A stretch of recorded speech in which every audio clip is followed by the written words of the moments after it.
Helmi Sanford Rahman, NIM 414.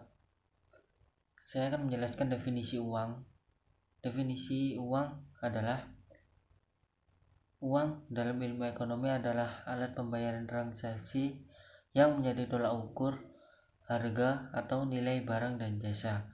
Sebelum adanya uang, manusia telah melewati masa-masa mandiri atau sumber barter, yaitu harus memenuhi kebutuhannya sendiri. Sejarah uang ada 4, yakni masa sebelum barter, masa ketika manusia harus memenuhi kebutuhan hidupnya dengan sendiri secara individual yang bergantung dengan alam. Yang kedua yaitu masa barter, yaitu masa saling tukar-menukar barang antara manusia satu dengan manusia lainnya tanpa melibatkan uang sebagai alat transaksi. Yang ketiga sistem uang barang. Barang dasar yang hampir dimiliki oleh semua orang seperti teh, tembakau, biji-bijian yang dijadikan sebagai standar atau alat pembayaran. Yang terakhir adalah masa uang, di mana kehadiran uang memudahkan semua transaksi baik barang maupun jasa secara efektif maupun efisien. Quratul Faizan 417. Di sini saya akan menjelaskan tentang fungsi uang. Secara garis besar, fungsi uang dibedakan menjadi dua, yaitu fungsi asli uang dan fungsi turunan uang. Yang pertama, saya akan menjelaskan tentang fungsi asli uang. Fungsi asli uang dibedakan menjadi tiga. Fungsi yang pertama yaitu sebagai alat tukar atau medium of exchange. Artinya orang tak lagi kesulitan untuk melakukan pertukaran, di mana pertukaran tak lagi menggunakan barang dengan barang, melainkan barang dengan uang. Keberadaan uang ini tentu menjadi solusi dari kesulitan-kesulitan yang timbul dalam sistem barter. Fungsi yang kedua sebagai satuan hitung atau unit of account. Artinya, uang menunjukkan nilai suatu barang dan jasa yang diperjualbelikan, besarnya kekayaan, dan juga menghitung besar kecilnya pinjaman. Tak hanya itu, uang juga dapat digunakan untuk menentukan harga suatu barang dan jasa. Pada fungsi ini, uang memiliki peran dalam memperlancar aktivitas pertukaran. Fungsi asli uang yang terakhir yaitu sebagai penyimpan nilai atau valuta. Keunikan dari fungsi ini adalah uang dapat mengalihkan daya beli masyarakat dari masa kini ke masa mendatang. Orang yang mendapatkan uang karena menjual barang atau jasa, maka ia bisa menyimpannya untuk kemudian digunakan membeli barang atau jasa di masa yang akan datang. Selanjutnya, fungsi turunan uang. Fungsi turunan uang sendiri ada 5 fungsi. Fungsi yang pertama yaitu sebagai alat pembayaran yang sah. Fungsi ini mempermudah transaksi jual-beli suatu barang atau jasa. Fungsi kedua yaitu sebagai alat penimbun kekayaan. Bagi sebagian orang yang memiliki tabungan lebih, uang juga disisihkan untuk disimpan dalam tabungan giro, deposito, atau investasi. Fungsi yang ketiga yaitu sebagai alat pembayar hutang, di mana uang dapat digunakan untuk mengukur pembayaran di masa yang akan datang. Fungsi yang keempat yaitu sebagai alat pemindah aset. Setiap orang dapat memindahkan aset dari suatu tempat ke tempat lain dengan menggunakan uang. Fungsi yang terakhir yaitu sebagai alat pendorong perekonomian. Perekonomian akan semakin berkembang apabila nilai uang stabil. Stabilitas nilai uang ini dapat memicu sentimen investasi secara positif. Jenis-jenis uang berdasarkan peredarannya ada dua, yaitu uang kartal, yaitu alat pembayaran yang sah dan wajib digunakan dalam melakukan transaksi sehari-hari. Uang giral hanya beredar dan digunakan oleh masyarakat tertentu dan tidak wajib digunakan untuk transaksi. Yang kedua yaitu berdasarkan bahan pembuatannya. Ada dua juga, yaitu uang logam dan uang kertas. Uang logam sesuai dengan namanya, uang ini terbuat dari logam yang biasanya berupa emas atau perak. Uang kertas, jenis uang ini terbuat dari bahan baku kertas khusus yang tidak mudah robek dan rusak. Assalamualaikum, saya Rifki Salih, NIM 419. Di sini saya akan menjelaskan peran dan fungsi lembaga keuangan bank. Sebelum itu saya menjelaskan dulu apa itu lembaga keuangan. Lembaga keuangan adalah badan usaha atau institusi di bidang jasa keuangan yang bergerak dengan cara menghimpun dana dari masyarakat dan menyalurkannya untuk perdanaan, serta dengan mendapatkan keuntungan dalam bentuk bunga atau persentase. Fungsi dan peran lembaga keuangan bank adalah berfungsi sebagai lembaga yang menghimpun dana masyarakat dengan cara mengeluarkan dokumen berharga. Dengan cara ini, dana masyarakat akan lebih aman dan tersimpan dengan baik. Selanjutnya, bank akan menyalurkan kembali dana yang sudah terhimpun tersebut dan menggunakannya untuk pembiayaan, baik di bidang ekonomi maupun pembangunan dalam jangka waktu tertentu. Dengan demikian, dana yang terhimpun tidak akan diam di tempat melainkan dikelola dan berpotensi menjadi berkembang. Selain itu, bank juga berfungsi untuk memberikan bantuan modal usaha kepada masyarakat atau perusahaan untuk mengembangkan bisnisnya. Bantuan modal ini biasanya diberikan dalam bentuk kredit.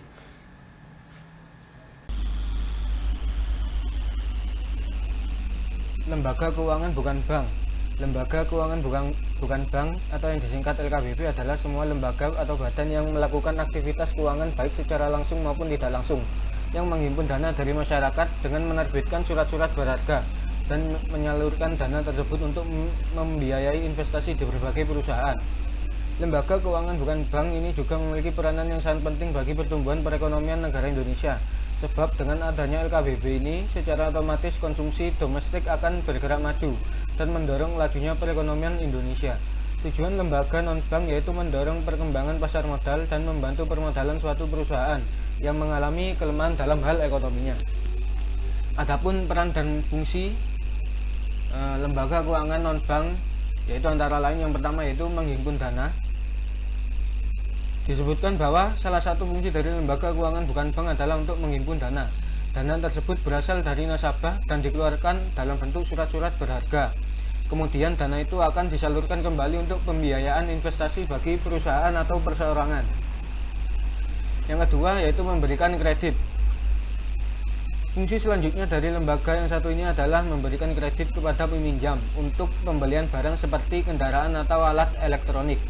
Sebelum memberikan kredit, tentunya lembaga ini akan membuat kontrak kredit yang detail dan jelas.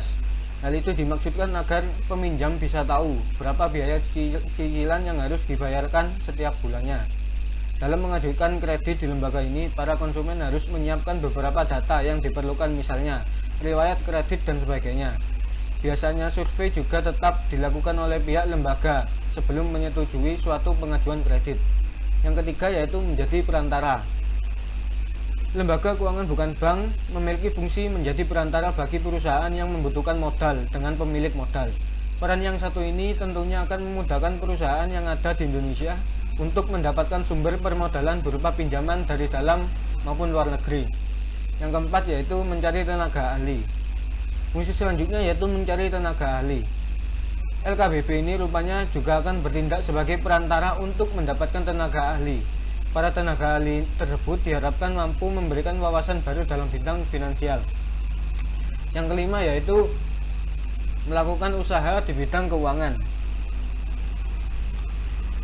Misalnya saja dengan pendirian perusahaan pinjaman kredit, lembaga penyediaan ekspor, hingga badan penyelenggara jaminan sosial.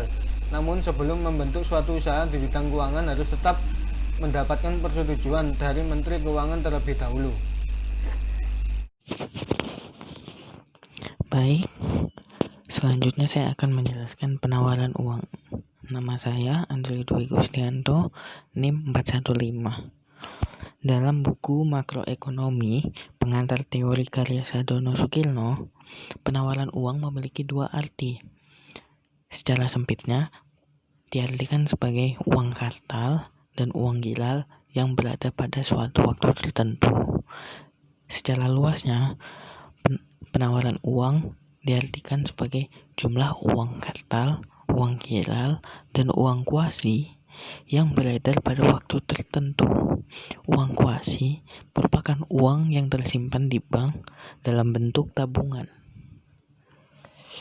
Faktor yang mempengaruhi penawaran uang. Yang pertama ada kebijakan bank sentral. Besar atau kecil penawaran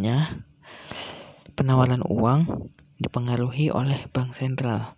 Itu diakibatkan adanya kebijakan-kebijakan dari bank sentral seperti kebijakan operasi pasar terbuka, kebijakan diskonto, kebijakan cadangan kas, kebijakan kredit selektif dan longgar, serta kebijakan mencetak uang baru. Yang kedua adalah tingkat pendapatan masyarakat. Semakin tinggi pendapatan masyarakat, artinya semakin banyak uang yang beredar di masyarakat. Selanjutnya adalah selera masyarakat. Selera masyarakat ke barang dan jasa meningkat akan mendorong peningkatan permintaan barang dan jasa.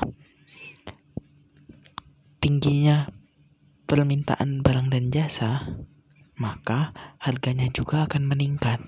Ini berkaitan dengan faktor tingkatan harga. Apabila harga barang dan jasa naik, uang yang tersedia harus lebih banyak agar masyarakat bisa membayar kenaikan tersebut. Dan yang terakhir adalah peningkatan produksi barang dan jasa. Kalau peningkatan barang dan jasa tidak diimbangi dengan uang yang beredar, hasilnya akan menyebabkan deflasi. Selanjutnya yaitu teori uang klasik. Teori uang klasik merupakan teori yang menitikberatkan uang hanya sebagai alat transaksi. Teori klasik ini dikemukakan oleh Irving Fisher. Rumusnya yaitu M kali V sama dengan P kali T, yang keterangannya M merupakan jumlah uang beredar, V perputaran uang dari satu tangan ke tangan lain dalam satu periode, P adalah harga barang, dan T adalah jumlah transaksi. Perkembangan uang beredar. Uang beredar adalah kewajiban sistem moneter, bank sentral, bank umum, dan bank perkreditan rakyat atau BPR terhadap sektor swasta domestik, tidak termasuk pemerintah pusat dan bukan penduduk. Kewajiban yang menjadi komponen uang beredar terdiri dari uang kartal yang dipegang masyarakat di luar bank umum dan BPR. Uang beredar dapat didefinisikan dalam arti sempit M1 dan dalam arti luas M2. M1 meliputi uang kartal yang dipegang masyarakat dan uang giral. Giro berdominasi rupiah.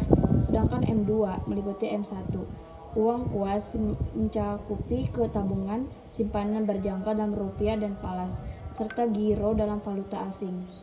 Faktor yang mempengaruhi uang beredar adalah aktiva luar negeri bersih, net foreign atau NFA, dan aktiva dalam negeri antara lain terdiri dari tagihan bersih kepada pemerintah pusat, net claims on central government atau NCG, dan tagihan kepada sektor lainnya, sektor swasta, pemerintah daerah, lembaga keuangan, dan perusahaan bukan keuangan.